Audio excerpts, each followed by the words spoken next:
projetar minha voz, eu vou tentar falar alto. Experiência teatral. Eu sou o Marcelo Miranda, ele é o Rodolfo Stank, a gente nem se apresentou direito. Bom, eu acho que eu também só tinha visto esse filme em versões ruins, né? Cortadas provavelmente na tela. E eu acho que não vi no YouTube, não, mas certamente já vi em algum VHS perdido por aí. E ele tem circulado há muito tempo já nessa versão mais caprichada, mais bonita, mas eu não tinha visto. E na tela, então, é a melhor maneira de ver. Ela é tão boa, que o Rodolfo viu 2 carros andando no fundo. Alguém conseguiu reparar? Vocês viram? Tinha 2 carros em um Eu momento. vi uma coisa, que tem um momento que ele está numa escadaria grande, que tem 2 cadáveres. E ele faz algum som, e eu acho que um dos cadáveres entendeu erroneamente que era um corta aquilo, e deu uma levantadinha de cabeça. E daí voltou com a cabeça para baixo. São pequenas coisas que a gente percebe porque a qualidade é muito boa. E é um filme relativamente barato, né? O Paulo deve ter alguma informação de produção em relação a isso. Então eles provavelmente não ficavam fazendo 1000 takes, né? Era o que dava. E quando a gente revê esses filmes muito baratos e mais antigos, em versões assim tão boas, a gente vê detalhes que passam na época, né? E são deliciosos hoje, né? Essa cena do carro que o Rodolfo está falando é quando ele encontra a moça no descampado, né? E aí tem um contraplano dele tentando chamar ela, e lá no fundo tem 2 carros andando muito rápido, né? É uma rodovia, assim, que ele pega e... E naquele momento do filme a gente ainda acha que não há outras pessoas. Então, tecnicamente, aquele plano não devia ter esse fundo. Então, enfim, curiosidades anedóticas, né? Mas eu acho que o que mais impressiona vendo o filme hoje nessa versão, né? Eu acho que o Rodolfo também vai pensar parecido, o Paulo também. Primeiro, bom, é que ele ganha uma outra camada quando a gente passou 2 anos de Covid, né? Então, se na época havia ainda um medo de bomba nuclear, né? O filme é de 64, então você está aí na Guerra Fria. E ele não faz referência a isso, mas acho que todo filme dessa época, anos 50, 70, que lida com dizimação da humanidade, está impregnado pelo medo da bomba, né? Especialmente depois de 62, com a crise dos mísseis de Cuba. Então, qualquer coisa que dizime a população é uma alegoria do que realmente poderia acontecer a qualquer momento se um dos dois Estados-nação ali, União Soviética e Estados Unidos, apertasse o tal botão da bomba atômica. Então, é claro que o filme está com isso, né? Ele não é nada, assim, ele não adiantou nada, né? Ele nem previu nada. Ele está falando do presente dele, apesar do livro do Madison ser de 10 anos antes, quando já era Guerra Fria. Então tá tudo em casa, né? Mas quando a gente vê ele hoje em 2022, e especialmente com aquela figura negacionista do Vincent Price, né? Que fica o tempo todo, não vai acontecer nada, é Europa, etc. E a filha fica doente e ele não quer contar para ninguém que ela tá doente, né? Não, vamos esperar, vai dar tudo certo, etc. Acho que ele ganha um fôlego novo no nosso olhar hoje. E para fechar essa rápida introdução, é um filme que, curiosamente, está 4 anos adiantado em relação ao considerado grande clássico dos zumbis, que é A Noite dos Mortos-Vivos, e que tem cenas muito similares, que eu não me lembrava, né? Essa coisa do ataque dos mortos-vivos à noite. Ele inspira o Romero, certamente, no mínimo no imaginário, né? E digo mais, eu acho que ele inspira o Saramago. Porque Olha, eles ficam sim, cegos. Um dos impactos é a cegueira, né? Exatamente. E esse imaginário do ser morto andante, caminhante, né, que ataca à noite, cerca a sua casa e essa coisa. A diferença aqui, claro, a gente pode falar mais disso, é que o filme do Romero tinha questões de relacionamentos humanos mais impregnadas. Era um filme sobre como o ser humano pode ser um canalha um com o outro na hora do aperto. E nesse daqui você tem mais a questão familiar, o Vincent Price naquele drama da família, e no nosso presente do filme, esse grande plot twist que é descobrir que ele é a verdadeira ameaça. Mas aí eu vou dar um gancho aqui pro Rodolfo trocar uma ideia. Esse é um filme... Como é que é o nome do diretor? Ubaldo Ragonha. Ubaldo Ragonha. E ele tem um segundo diretor americano. Tem um segundo diretor que eu não me lembro o nome agora. Ele é um filme que a gente consegue ver que ele é bastante bem barato, assim, né? Que se adapta um pouco da obra do livro do Madison. E eu acho bem engraçado, porque imediatamente ao ver... Alguém já tinha visto o filme anteriormente? Já tinha feito, inclusive, esse paralelo, assim, com o Romero e tal. porque não é muito claro quando o Romero vai discutir A Noite dos Mortos-Vivos de 68, se de fato ele se inspirou, assim, né? Essa preocupação de pessoas invadindo tua casa e tal, era uma coisa que estava mais ou menos presente no imaginário americano desde, sei lá, do macartismo, assim, né? Medo de perder território, essas coisas assim. Então, de certa forma, os filmes falam pelo mesmo imaginário, assim, mas parece que tem algumas imagens ali que elas são, de fato, reminiscentes, assim, né? Não sei se obrigatório. Tem um documentário muito legal sobre...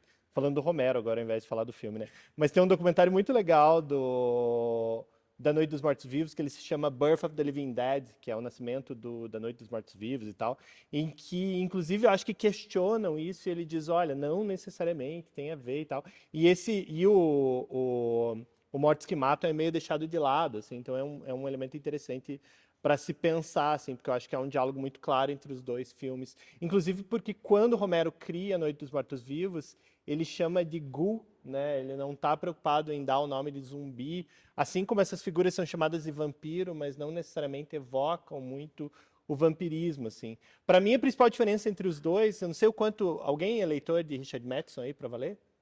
Não? Alguém Tá. que leu o livro Eu Sou a Lenda? Não. Aí, ó. Temos. Tá fresco na memória de vocês, porque eu li quando o livro que eu li do Eu Sou a Lenda tem o Will Smith na capa, que eu comprei na época em que foi sair. Você também? O teu também, Carlos? Isso é bem legal. E eu lembro que eu li o livro, vi essa versão, achei diferente, assim, lembro que era diferente. E aí vi a versão do Will Smith e fiquei um pouco com raiva da versão do Will Smith. E aí vi a versão com Charlton Heston, que é da década de 70, Omega Man, e fiquei com mais raiva ainda. Que é o último homem na Terra, né? Que tem. Daí já pega o título esse nome em português. desse filme traduzido, que é engraçado. pra cá. E aí, eu lembro de ler o livro, e o Richard Matheson era um autor que é muito influente na literatura americana de horror, né? Ele é citado sempre pelo Stephen King como uma das grandes influências dele, porque ele tem uma percepção e uma abordagem para a narrativa de horror que é muito diferente das narrativas que estavam em voga naquele período, principalmente no cinema, né? Que ele pega as narrativas, as histórias do Richard Matheson, elas pegam pessoas comuns e inserem os elementos de horror dentro do cotidiano das pessoas, né? Então, se a gente pensar, por exemplo, as narrativas populares nos anos 40, 30, 40 e 50, no cinema americano, eram narrativas que eram inspiradas ou por medos nucleares e ficção científica, elementos que vinham de fora, né, que vinham de fora para invadir esse cotidiano das pessoas, o cotidiano americano, ou que as pessoas iam até um castelo, né, ou vinham de uma maldição antiga e tal.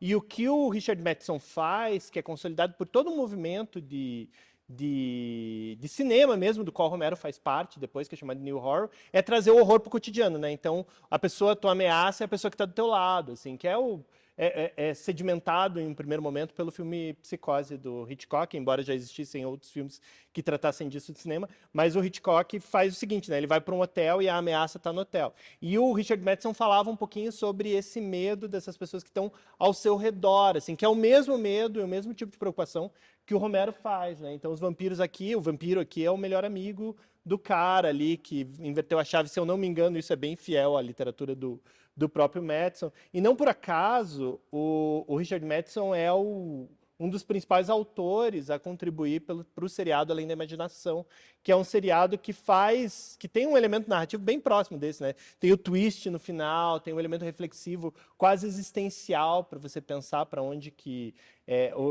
sei lá, a figura do Vincent Price, eu não sei se para quem tem em casa que não viu o filme, mas acho que um filme de 62 anos não tem spoiler, né? Tá liberado. Tá liberado. Mas do Vincent Price, na verdade, se revelar o vilão do filme, né? E não necessariamente ser o mocinho que a gente acha que ele é. E aí, esse plot twist é bem característico da literatura do Matheson, mas também característico do Além da Imaginação.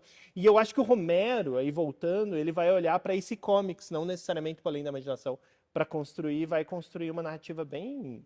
um horror naturalista, assim, né? Tem uma coisa mais próxima, assim, não sei se... E até para ilustrar o que o Rodolfo está falando sobre o Matheson, eu acho interessante lembrar, né, duas histórias do Richard Matheson que viraram filmes ou narrativas realmente dentro dessa ideia do cotidiano do horror invadindo o cotidiano.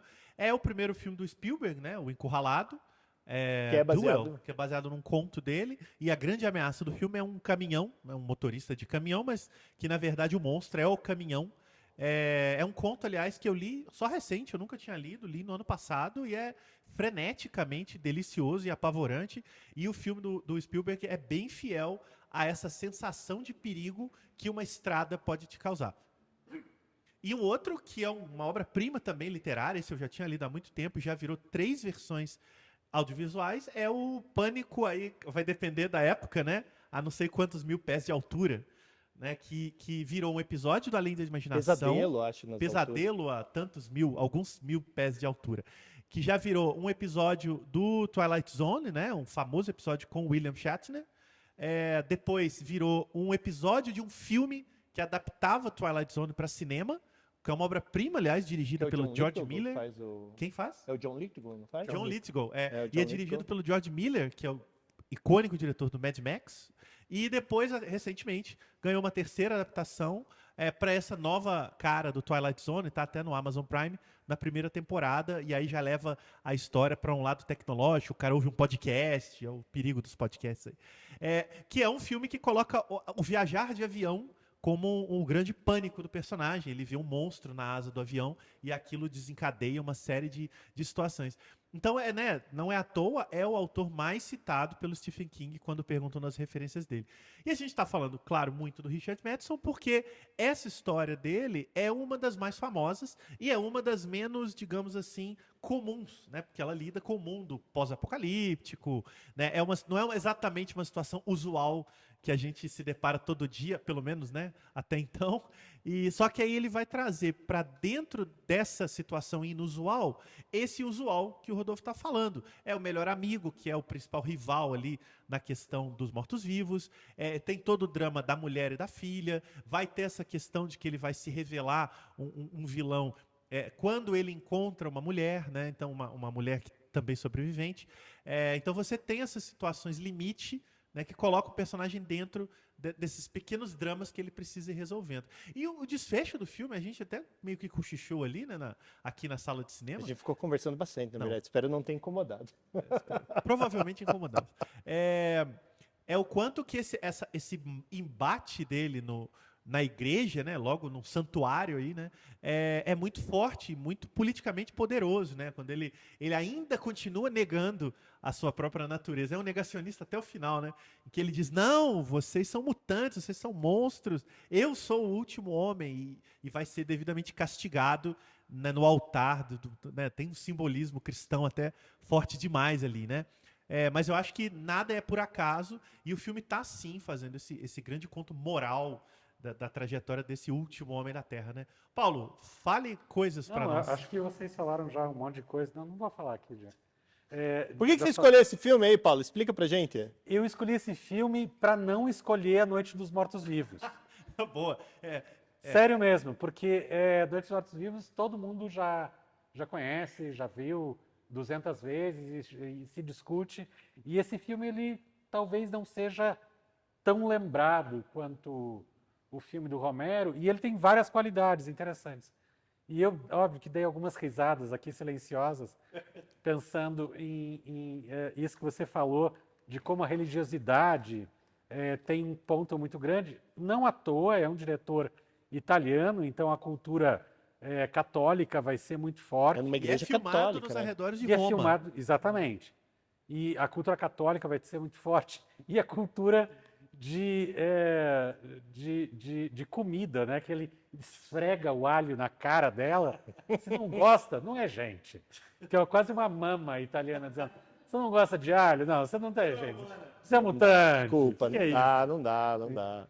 E isso, obviamente, aparece de um jeito engraçado, não é significativo, mas eu acho muito interessante a gente ver esse filme pelos motivos que você já falou. Como tem essa epidemia global como mote para a história, ver ele hoje em dia, depois de 2 anos de pandemia, óbvio que vai ter um significado bem mais poderoso, bem mais pungente do que você vê completamente descontextualizado no YouTube ou baixado na internet. Porque ou, viu do Will Smith, né? ou- Vou ver o ou- original. mas foi porque eu vi a primeira vez esse. O filme do Will Smith eu acho completamente asséptico, né? E tem uma coisa que eu gosto bastante desse filme, principalmente na primeira parte, antes do flashback, que é a quantidade de construções de imagem que são essencialmente oníricas no pior sentido da palavra. Aquela solidão dele naquele primeiro ato ali do filme é um pesadelo, são imagens de pesadelo.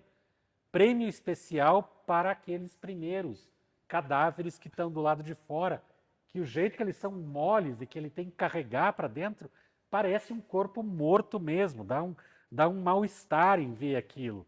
E todos aqueles. O primeiro impacto de ver aqueles corpos mortos espalhados pela rua é muito impactante e é muito pesadelo também.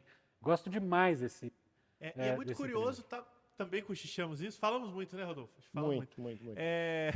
De como é muito da época também, que toda essa sequência ela é incrível e ela só não é melhor porque eles caem na concessão de ficar colocando off, né? Ah, sim.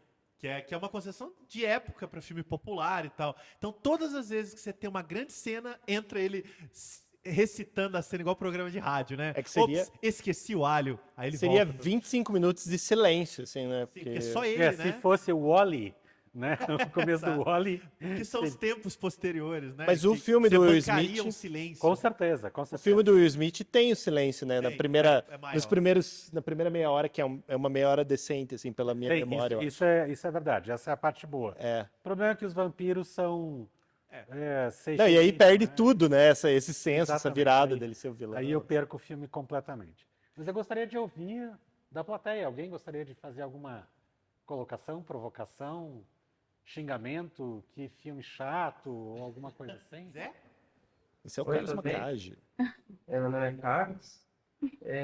Uma coisa interessante do filme do Will Smith é o DVD do filme do Will Smith, que tem um DVD duplo. Tem uma entrevista enorme que eles fazem com o Richard Michelson, não sei se você já viu. Não vi. E ele explica o Me conto, recusei ele a fala comprar o tipo...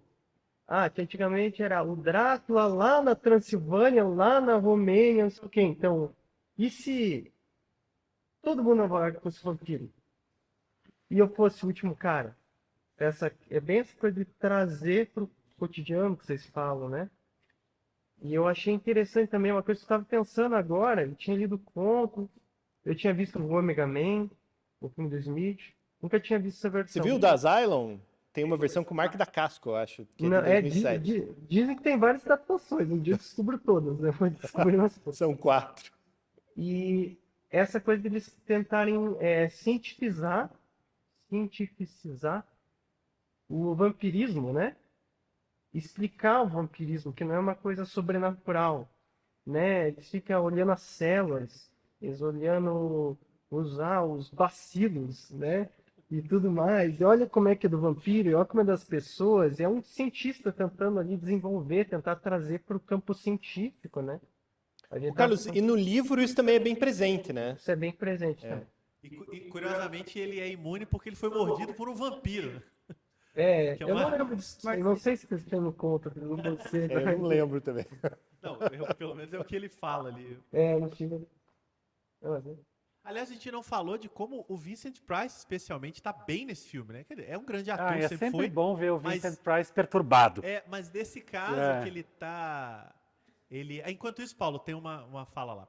Ele tá num papel dramático, né? Normalmente ele é um pouco mais canastrão, um pouco mais debochado. A gente tá. Eu fico pensando nele no Vincent Price dos filmes do William Castle, ou no Vincent Price, acho que é lá em cima, tem uma falhinha lá em cima. Ou no Vincent Price dos filmes do Roger Corman, assim, que é um pouco mais caricato, Que né? mais Que é mais cariteiro, né? gótico, assim, né? Essa coisa meio... Aí ele faz umas caretinhas, especialmente no momento em que ele é revelado o vilão, que ele fala, você veio me matar, né? Mas é Mas tem uma cena muito boa que é ele rindo, ele tá vendo a cena, tá ele rindo. começa a rir, daí ele começa a chorar, no mesmo plano. no né? mesmo Não tem plano, como. e aí no fundo o som começa a dar batida, assim, né? Tipo, tem uma coisa meio verdadeira. Beleza. Então, eu não sou muito dos filmes, então não vou dar uma anotação sobre filme, mas Esse filme me lembrou uma coisa que aconteceu, que eu sei que aconteceu nos Estados Unidos, acho que no século XIX, que teve uma época que teve um surto de pessoas falando sobre vampirismo, achando que várias pessoas morreram por causa de vampiros. O que acontecia era tuberculose. As pessoas, o corpo das pessoas muitas vezes acabava saindo sangue da boca por causa da doença, depois da morte mesmo. E tem todo aquele negócio que os corpos, quando morrem, eles acabam, a pele das unhas, etc., acaba recuando um pouco e parece que a pessoa ainda está vivendo. E dependendo do estado de conservação do corpo, as pessoas achavam que essas pessoas eram vampiras, que elas ainda estavam vivas. E o sangue na boca e a aparência mais viva ainda fazia que elas achassem que outras pessoas que morriam de tuberculose era por causa do vampirismo. De vampiros, no caso, né? E sim, se alimentando. E todo esse negócio da doença, os bacilos, não sei o que lá, me lembrou muito disso. Achei essa comparação muito... Sofia, não tem uma coisa da estaca? Eu lembro de ler algum livro sobre a história do vampiro, que a estaca vem disso também, porque daí eles enfiavam a estaca. Você lembra disso? Não, né? Posso estar inventando isso na minha cabeça. Oi? Antiguidade, tá. Eu lembro de ter lido em algum momento isso, assim. Não sei, tô delirando. Eu lembro de um caso específico que a família inteira da pessoa morreu e encontraram o corpo da filha e da esposa em bom estado, todos os negócios que eu falei, e arrancaram o coração da mulher e queimaram e fizeram ele tomar as cinzas, basicamente. Tudo de pura superstição, sabe? Foi bem pesado. Primeiro que a questão de ter visto, eu vi, acho que uns 5, 6 anos atrás, eu tirei um momento para ver a sequência. Eu encontrei lá nos primórdios da Netflix, apareceram lá 4 ou 5 títulos dentro, acho que faz uns 5 anos isso. E daí esse era um deles. Eu falei, opa, consegui o Omega Man, eu fecho a sequência e quero ver na hora. E aí eu vi, e a percepção, o que mais marcou, eu falei pra ele na época, assim, o filme do Will Smith era um blockbuster, beleza, divertido, ok, blá blá blá. Aí Charlton Heston, né, o cara do apocalipse, né, Silent Soil e tal, terrível, né? Então valia a pena ver, mas esse era o que mais me mexeu, mais me pegou por causa da solidão. A solidão era uma coisa assim que batia aquilo no peito num nível assim que era terrível. O primeiro arco do filme, né, uma coisa horrível, assim, horrível. Foi a percepção na época, beleza. Vendo agora foi muito louco, porque a gente viu eles colocando no meio do filme frases que a gente falou, que a gente ouviu, né, lá em 2019. Essa parada lá em Wuhan não vai chegar aqui. Será que vai pelo ar? A gente falou isso, é muito doido, né? É só uma pepezinha, pô. E a segunda coisa que eu percebi também que é bem bacana, eu não tinha notado isso antes. Quando ele encontra o cachorrinho nessa versão, né, a hora que ele se senta ao lado dele, ele começa a agradar o cachorro, ele fala, né, tudo vai ficar bem, fica tranquilo, tudo vai ficar bem. E existe uma pequena homenagem no filme do Will Smith com Three Little Birds, né, que o tempo inteiro tá tocando essa música e esse é o refrão da música, né, então ele não fala isso pro cachorro, mas isso tá ecoando. E eu não tinha me ligado, quando eu assisti agora, que ele começou a repetir, eu falei, cara, puxaram através de uma música. Metalinguagem. Achei bem bacana. Eu fiquei pensando, principalmente a partir do momento em que a gente começa a ver os corpos sendo colocados assim dentro dos caminhões e tal, que seria um filme ruim de se ver durante o período da pandemia mais drástico, assim, né? Ou meio catártico, assim. Eu lembro de ter visto a Epidemia do Wolfgang Petersen, é esse o nome? O do macaquinho, né? Isso, do macaquinho, assim, e tem uma cena que é muito reminiscente dessa também, e ficar pesquisando sobre filme de pandemia, assim, geralmente não aparecia esse filme em particular quando eu olhava esse tipo de lista, assim, mas eu lembro de não ser a da Morte Vermelha. sim, aparecia, com Vincent Price também, né? Mas eu lembro de achar aquele filme muito difícil de assistir naquele momento. Epidemia. Difícil, duro, assim. E é um filme de espetáculo, né? Mega espetáculo de doença, assim. Engraçado. O Dustin Hoffman faz piadinha enquanto tá andando. Então é um filme que é um pouco mais assistível, esse aqui. ia dar um amargo maior, assim, enquanto Na a gente tava época, vendo. o que voltou à moda foi o Contágio do Steven Soderbergh, né? Esse eu não tive coragem Bem de ver. caído, na verdade. Mas o Epidemia tem até perseguição a macaquinho de helicóptero. O negócio É. pesado. E aí, Paulo? Acho que é isso, então. Uai, Gostaria acho de que sim. aproveitar, então, para dar algumas dicas do que vocês têm visto. Podemos. A gente pode pedir dica daí pro pessoal Também também. podíamos né? pedir dica de o que vocês têm visto de... De bom, de- assim. de bom, pode de ser recomendação. o que viram ou que leram de terror. A gente também aprecia desindicações. E pode fazer propaganda de festival de horror que tá organizando aí, eu acho. Ah, com certeza. Jabá é Dois liberado. inclusive. Tem 2 aqui em encaminhada. Oi, sobre indicação, então, sobre o que ele comentou, desse medo que aconteceu da pessoa, define ser vampiro ou não, tem uma série no Amazon Prime que chama Lore, da série. E tem um episódio, é uma série incrível, assim, cada episódio ela explica um tema, um assunto, e tem um episódio especificamente sobre esse caso, não é dos Estados Unidos, é na Europa, mas é bem interessante esse episódio. E uma outra Super vou ver isso hoje. Eu me lembrei no momento em que eu vi o momento da vala, no final no meio do filme ali, tem um filme que chama Flu, é um filme coreano de terror. Esse eu assisti também no auge da pandemia, tem na... É Netflix, esse né? filme, Eu vi já. É. Eu já vi, mas não assisti. Olha, agora dá pra ver. Tá. Agora, você assistir em março de 2020 era outra realidade, assim.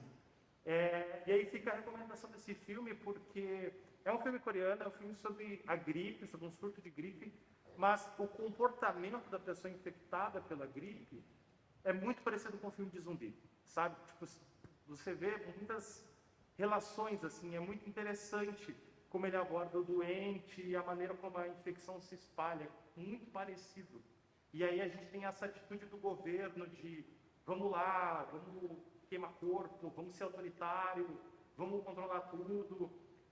Tem uma questão que tem um paralelo com esse filme, que é o fato de, eu não vou dar spoiler, mas assim, em dado momento se descobre também uma cura, mas essa cura fica em um personagem do filme que é muito frágil e que tem que ser protegido. E então, tipo assim, aquela pessoa, a gente vê aqui o Vincent Price vindo a falecer, né? E a gente percebendo, pô, a cura acabou ali. No Flu, existe um paralelo que é muito parecido também, em que um personagem tem a cura, ele quase que a gente não vê a cura, sabe? Então, eu achei muito interessante esse paralelo, por causa desses pequenos detalhes, assim, tipo, parece uma infecção, a infecção parece zumbi, tem a questão da vala, que nem a gente viu no filme, e a cena da vala nesse filme coreano, ela é muito chocante, ela é uma cena que me perturba até hoje, e eu já vi adulto o filme. Então, é uma recomendação, assim, que eu gostaria de deixar para o pessoal. Legal. Excelente, Legal. excelente. Muito recomendação. bom. Ótima recomendação. Vou aproveitar o clima de epidemia e vou comentar muito rápido também um filme que eu revi recentemente. Acho que meus colegas já viram, provavelmente. Está em cartaz, né, nos cinemas brasileiros aí. A gente está gravando isso daqui. Que dia que é hoje? Hoje é 15. 15 de julho de 2022. Crimes of the Future, né? O filme novo do David Cronenberg. Crimes do Futuro, mas acho que não traduziram, né? Então ficou Crimes of the Future. Está em cartaz aí, inclusive em Curitiba. Eu recomendo. Não traduziram o lançamento? Não, Acho traduziram que não. Crimes do Traduziram. Futuro. Traduziram? Ah, então traduziram. Recomendo fortemente que vocês assistam, ouvintes e colegas aqui presentes. Mas isso me fez rever alguns filmes dele, né? Um dos meus realizadores favoritos aí, e um dos favoritos da casa, provavelmente. É o primeiro longa, né? O primeiro longa-metragem dele de mais produção, que é o Shivers, no Brasil chamado Calafrios, que é de uma epidemia, né? É um vírus construído ali. Inicialmente, na verdade, é uma espécie de remédio para aumentar a libido, ou algo parecido, né? Mas ele dá errado e se torna um vírus que infecta os moradores de um condomínio rico no Canadá, né? Na época o Cronenberg filmava em casa, E é um condomínio rico, tem até uma crítica social fortíssima, né? É um condomínio ultra protegido, super fechado, que logo no início do filme tem uma propaganda, né? É um vídeo propaganda institucional. O filme é do comecinho dos anos 70, em que eles vendem a ideia de que se você for para esse condomínio, você nem precisa sair mais, né? Ele tem tudo, ele tem piscina, tem quadra, tem ônibus, tem lugares para brincar com a família, etc, etc. E aí esse vírus prolifera ali dentro e o impacto desse vírus é que as pessoas ficam com uma libido incontrolável e querem desesperadamente fazer sexo com as outras pessoas até que elas morram ou sejam infectadas pelo mesmo vírus. E isso vai aumentando, aumentando, aumentando e vai dominando os personagens. Eu não sei se vocês viram, mas vocês já podem imaginar que isso vai dar muito errado, obviamente. É um filme que vai se tornar, em certo... No dia 12 de agosto... Meu aniversário, hein? Teu aniversário? Olha aí, Ixi, que comemoração. vamos comemorar bem. Hoje a gente viu a lenda Vincent Price, que eu achei muito legal, que outra lenda aqui, que é o nosso projecionista, o Hélio, ele viu o teste que a gente estava fazendo e disse, putz, Vincent Price, né? Quando o Hélio aqui da Cinemateca presta atenção no filme, é porque o negócio é importante mesmo. Legitimou. E legitimou, exatamente. E no mês que vem, no dia 12 de agosto, a gente vai ter Bela Lugosi em White Zombie. White Zombie não é o A Morta Viva, né? Eu tô confundindo. I Walked with a Zombie, eu tô confundindo. A Walk with the Zombie Não do confunde a do cabeça. Jacques Tourneur seria... Aqui é o Lá, zumbi lá, lá, branco Não. mesmo. Zumbi Esse branco. é o zumbi branco, que é zumbi... como é que é? Não sei. A Legião do Mal. É alguma coisa, Uma coisa assim. assim. E é o primeiro filme com zumbi. Primeiro filme com zumbi, White Zombie. E o Bela Lugosi, para vocês já irem treinando de hoje até lá, a mãozinha do Bela Lugosi no White Zombie, que é muito importante, que ele faz... Vem, que ele é um sacerdote voodoo sensacional. Então, no mês que vem, tem White Zombie aqui na tela da Cinemateca e no Cineclube Unihorror. Duas informações legais para animar mais ainda. Primeiro, já falamos, é a primeira aparição no cinema dessa figura do zumbi, inclusive zumbis haitianos ainda, não é o zumbi moderno, que é inaugurado com Romero. E White Zombie, sim, inspirou o nome da banda de rock. Se chama por causa do filme. É mesmo? Não sabia Então, disso. Olha aí. tá aí, ó. No mínimo, além da importância histórica, rendeu a banda. Obrigado, gente. Até mais. Valeu. Até mais, ouvintes.